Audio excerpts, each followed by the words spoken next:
Nagbanta muli ng danger level na heat index o damang init sa ilang lugar po sa bansa ngayong araw.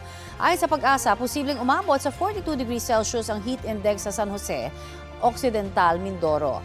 Kahapon na itala rin po doon ang ganyang katinding heat index. Kapag nasa danger level ang damang init, mataas ang banta ng heat stroke, lalo na sa mga nagtatrabaho sa gitna ng arawan.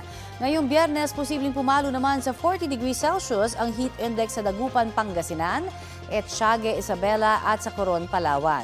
Aabot naman sa 38 degrees Celsius ang heat index sa Pasay. Mainit na easterlies o hangin galing sa Pacific Ocean po ang patuloy na nagkakaapekto sa bansa ayon sa Pag-asa. Asahan pa rin magiging mainit dito sa Metro Manila ngayong weekend.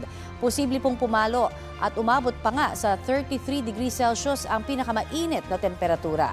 May 10% na tsansa ng ulan dito sa NCR. Wala naman pong tsansa ng ulan sa Metro Cebu at asahang magiging mainit. Sa Davao o sa Metro Davao, maaaring pumalo hanggang 35 degrees Celsius ang temperatura ngayong pong weekend. 30% ang tsansa ng ulan sa Metro Davao ngayong Biyernes, habang 10% naman ang inaasahan po natin bukas at sa linggo ng Palaspas.